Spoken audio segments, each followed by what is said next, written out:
예, 감사합니다. 자, 한번 따라합시다. 우리 옥동중앙교회는 나와 내 자녀와 내 후손이 영원히 복받을 교회입니다. 자, 옆 사람한테 축복하며 인사합시다. 우리 옥동중앙교회에서 나 때문에 행복해 주세요. 시작. 예, 자, 가슴에 손을 놓고 이렇게 인사합니다. 나는 하나님께 억수로 사랑받는 사람이다. 시작. 하나님께 억수로 사랑받는 사람. 아멘. 우리 인생은요, 많은 문제가 있는 것 같지만 사실은 단 하나입니다. 사랑을 깨닫고 사느냐, 사랑을 깨닫지 못하고 사느냐. 얼마나 부모가 자녀를 사랑합니까? 근데 자녀가 부모 사랑을 모르는 자녀가 많아요. 결혼하고 애 놓고 나면 우리 엄마가 우리 아빠가 이렇게 사랑했구나. 하나님 우리를 얼마나 사랑하는데요. 그런데 교회를 10년, 20년 다니도 하나님의 사랑을 깨닫지 못하는 사람 많아요. 이번 성탄을 통해서 성탄의 복을 받는 귀한 여러분 되기를 축복합니다. 어제 새벽에 토요일 새벽기도 없어서 푹 그냥 안심하고 자는데 갑자기 한 4시경에 전화가 왔어요. 목사님, 최 목사 목소리 듣고 김동 목사님 소천하셨어요. 잠결에 너무 충격을 받았습니다. 사실은 금요일 날 목사님이 쓰러지다는 소식을 듣고 좀 약이 좋으니까 뭐 며칠 누워 계시다가 일어나시겠지 그렇게 생각했거든요.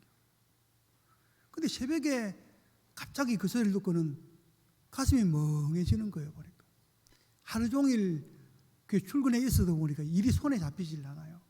뭘 어떻게 해야 될지 말씀을 좀 제목을 달라 그러는데 무슨 말씀을 전해야 될지 모르겠더라고요. 멍하게 있다가 우리 작은 아들이 목사입니다. 그 아들이 전화가 와서 아빠 소식 들었어요. 너무 상심하지 마세요. 하나님 나라에서 만날 거 아닙니까? 근데 그 말을 들으니까 별말 아닌데도 위로가 되는 거예요. 맞다. 내가 마음을 다잡자. 그래서 마음을 다잡고 말씀을 준비하고 여러분 앞에 섰습니다. 할렐루야. 여러분 이 예배 참석한 모든 여러분들이 얼마나 마음이 상심이 되겠습니까? 그러나 우리는 끝이 아니에요. 아버지 나라에 다 같이 만날 날이 있을 줄로 믿습니다. 그래서 우리 인생을 살아가다 보면 이 앞에 수많은 의문의 문제가 많이 만납니다. 왜 이런 일이 일어납니까? 우리 알수 때가 많아요. 근데 많은 세월이 지나야 합니다. 하나님 그래서 빨리 불러가셨군요.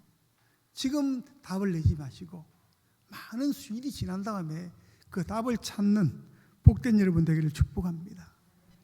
오늘 말씀은 하나님의 사랑을 깨닫고 인생의 문제를 해결받은 사람의 이야기예요.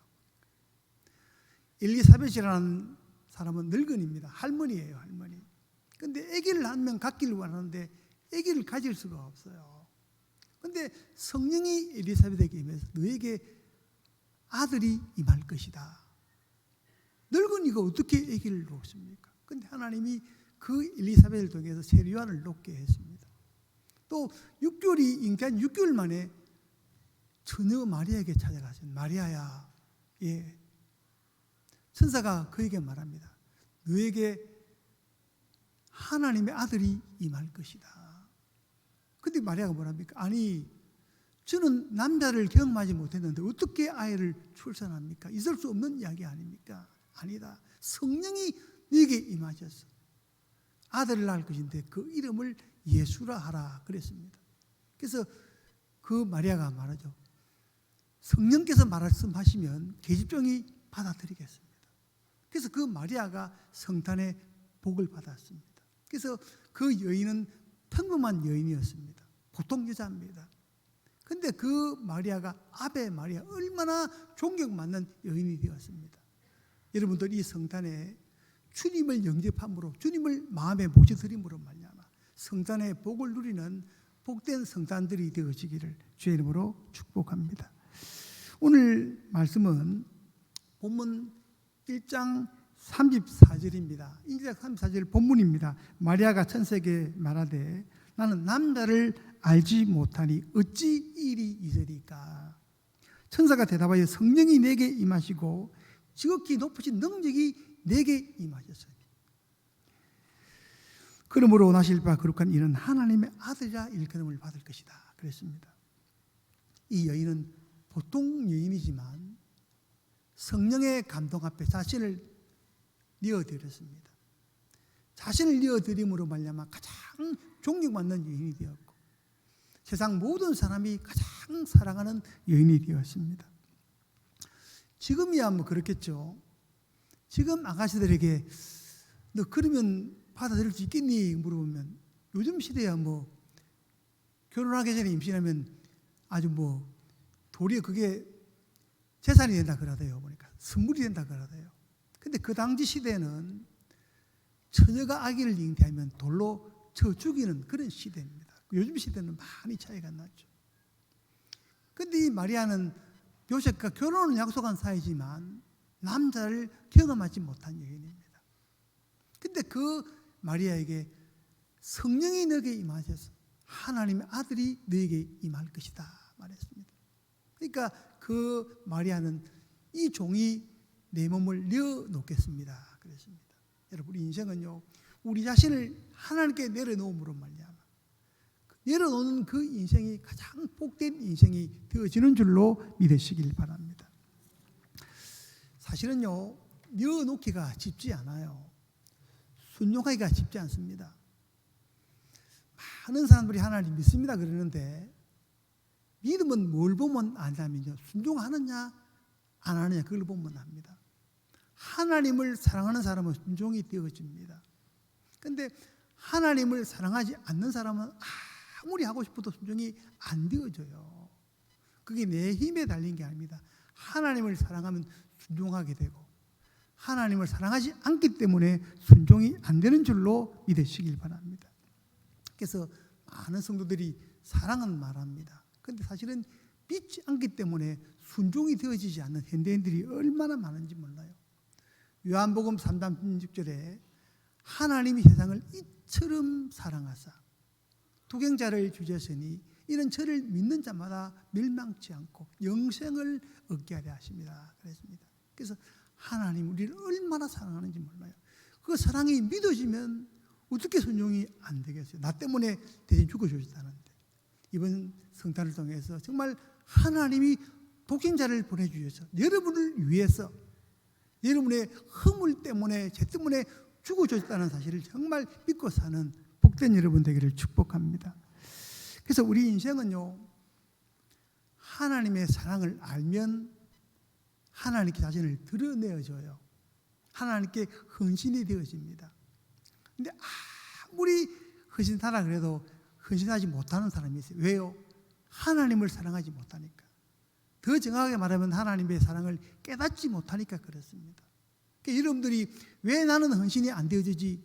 이유는 간단합니다. 하나님의 사랑을 깨달으시면 그냥 헌신이 되어져요. 여러분 사랑을 하면 예뻐진다 그러잖아요. 사랑을 하면 자꾸 눈이 거기 향합니다. 사랑을 하면 자꾸 몸이 글로 가요. 마음이 움직입니다. 그게 사랑이에요. 그런데 사랑하지 않으면 자꾸 냉랭해져요. 냉랭해져. 그래서 하나님의 큰 사랑을 경험할 수 있는 복된 여러분 되기를 축복합니다. 우리나라 최초의 장애인 박사가 된 강영호 박사가 강영호 박사 된 것은 그 안에 석온옥이라는 그 자매 때문에 강영호 박사가 강영호 박사 될 수 있었습니다. 그 석온옥 자매가 숙명대학교 1학년 때 걸스카우트에 가입을 했습니다. 가입을 하고 걸스카우트 행사 때 명인들을 초청해서 그들에게 돕는 그런 자원봉사를 하는 시간이었습니다. 1학년 때 못 모르고 끌려 따라가서 명인들을 돕는 그런 자원봉사를 하게 되었습니다. 그런데 그 자리에서 강영호 박사를 만난 거예요. 그때는 강영호 박사는 중학교 1학년, 석온옥 자매는 대학교 1학년. 그러니까 뭐 연애할 나이는 아니잖아요. 8살 차이니까. 그래서 동생이라 생각하고 1년간 열심히 자원봉사를 하다가 1년이 지난 다음에 어느 날 성적을 보니까 나이가 자기하고 1살 차이밖에 안 나는 거예요. 강영호 목사가 투정 부리다가 질병 때문에 학교를 늦게 간 거예요. 보니까. 그러니까 이제 1년이 지나기 때문에 나이가 별로 중요하지 않았습니다. 그 1년이 지나서부터는 강영호 박사 공원에 찾아가서 매일 책을 읽어주고 그를 위해서 자원봉사를 하기 시작하는 거예요. 그 누나 동생으로 6년을 지냈습니다. 6년이 지난 다음에 서로가 사랑의 사택에 대해서 약혼을 하게 되고 10년 만에 결혼을 합니다. 근데 집에서는 난리가 나는 거죠. 이 석건옥 자매 집은 무남 봉자입니다. 딱 딸 하나밖에 없는 거예요. 그도 엄마가 홀로 아버지를 일찍 여의고 어머니 혼자 딸 하나를 위해서 얼마나 열심히 키우는지 몰라요. 그러다가 선옥 자매가 미국 유학 가야 되겠다. 그러니까 강영호 박사가 가면 나는 어떡하라고 막 붙잡아요. 그러다가 걱정하지 마라. 이 누나가 유학 갔다 와서도 장애인을 섬기는 일을 하게 될 거다. 그 다음에 이 강영호 박사는 열심히 공부를 해서 연세대학교 교육학과에 입학을 합니다. 입학을 해서 그 힘으로 다시 미국에 졸업을 하고 미국에 가서 강영호 박사가 그곳에서 서로 결혼을 하고 그 석건옥 자매가 주어진 현실을 장애인 청년에게 사실 내놓음으로 말미암아 오늘 현대의 마리아처럼 아주 귀한 명인들의 어머니가 되는 그런 삶을 살았습니다. 하나님은 우리에게 주어진 삶이 어떨 때는 너무 힘들고 어려울 때가 있습니다. 근데 우리에게 주어진 그 삶을 감사로 받아들일 때 하나님 그 사람을 통해서 기적의 역사가 일어날 줄로 믿습니다. 또 여기 있는 다음의 사람은 요셉입니다. 요셉은 약혼한 사이였습니다. 근데 그 여자가 어느 날 보니까 이상한 게 보이는 거예요. 이거 웬일이지? 나와는 동김도 하지 않았는데. 요셉이 너무 충격이 됐겠죠. 그래서 마태복음 1장에 보면 관계를 끊고자 합니다. 끊고자 하는데 성령이 요셉에게 sagt, 요셉아 걱정하지 마라. 마리아가 잉태한 것은 다른 남자의 씨가 아니다. 성령으로 잉태되어져서 하나님이 그를 통해서 아들을 낳게 하는 그 놀라운 일이 일어날 거다 그랬습니다. 그래서 요셉은 그 마리아와 결혼하기 전에는 관계를 하지 않고 늘 마리아를 지켜주는 거예요. 또 그때 출산날이 임박했는데 참 하나님이 놀랍죠. 애굽의 왕은 14년이 되면 14년마다 병집을 하기 위해서 또 세금을 거두기 위해서 14년이 되면 고향에 가서 호적을 하게끔 했습니다. 요셉도 이제 호적을 하러 온 남자들이 고향을 찾아가는 14년마다 찾아가는 거예요. 그런데 신기한 것은 마리아가 아기를 낳을 때쯤 해서 참 신기하죠. 14년간 딱 날짜가 맺어졌어요. 마리아는 고향에 두고 요셉 혼자 가도 돼요. 근데 혼자 두면 얼마나 손가락질. 저 여자는 뭔데 결혼도 하지 않고 아기를 배가지고 얼마나 많은 욕을 먹겠어요. 그걸 알고 그 요셉이 마리아를 데리고 함께 갑니다. 거리가 베들레헴까지는 128km예요. 요즘 같은 뭐 차 타면 한 2시간 만에 가는 거리죠. 그런데 그 당시는 그게 아니죠. 도보로 걸어갔든지 겨우 했다면 낙타 태워서 가는 며칠 걸려서 128km를 걸어갑니다. 가서 보니까 뭡니까? 잘 곳이 없는 거예요. 요즘 설명절은 명절이 아니에요. 얼마나 많은 사람이 이산 1일을 이루는지 모릅니다. 가서 보니까 고향에 가서 보니까 잘 곳이 없는 거예요. 찾은 곳이 뭡니까? 마국간입니다. 마국간. 마국간에서 주님은 태어났습니다. 그런데 여러분 그 마국간이 오늘날 사람의 심령인 줄로 믿으시길 바랍니다. 자, 옆 사람 이야기해서요. 마국간이 당신의 마음입니다. 시작. 이번 성탄도 예수님이 여러분의 마음 임하시기를 원합니다. 오늘날 얼마나 많은 사람들이 마음에 온갖 것들 담고 사는지 몰라요. 예수님이 찾아오셔서 우리 마옥간에 임하기를 원하는데 너무 더러워요. 너무 별것이 다 차 있어요. 너무 욕심이 많아요. 이걸 청소하지 않으면 주님이 내 안에 갈 수 없다는 사실을 깨닫는 여러분 되기를 축복합니다. 드러내야 됩니다. 드러내면 요한복음 1장 12절에 영접하는 자, 곧 그 이름을 믿는 자에게는 하나님의 자녀가 되는 건설을 주셨으니 이는 혈통으로나 사람의 뜻으로 나지 아니하고 하나님 뜻으로 된 것이라. 할렐루야. 우리 마음 밭이 더럽고 차고 지저분 하지만 마음을 깨끗이 청소하고 나면 성령이 우리 속에 임재하셔서 하나님의 자녀의 건세가 임하는 줄로 믿으시길 바랍니다. 여러분, 이번 성탄을 통해서 여러분 마음관을 한번 청소해 봤어요. 청소하지 않으면 성령이 우리 속에 임하질 않습니다. 여러분, 김 목사님이 이제 우리 나이로 70에 대해서 돌아가셨는데 참 한편으로 보면 참 너무 안 됐죠. 허망하죠. 근데 거기에도 하나님의 뜻이 있는 줄로 믿습니다. 요즘 제가 욥기를 새벽에 강의하는데 보니까 이해가 안 돼요. 왜 하나님 욥에게 이런 환난이, 이런 고난이 임합니까? 근데 끝까지 가보면 알아요. 우리 김능원 목사님 참 목회 잘 하시다가 은퇴하시고 갑자기 돌아가시니까 얼마나 마음이 아프겠습니까마는 지금은 이해를 못합니다. 많은 세월이 지나면 그 답이 깨달아질 줄로 믿습니다. 이스라엘 백성들이 출애굽을 했습니다. 출애굽을 하고 이제 요단강만 지나면 가나안이에요.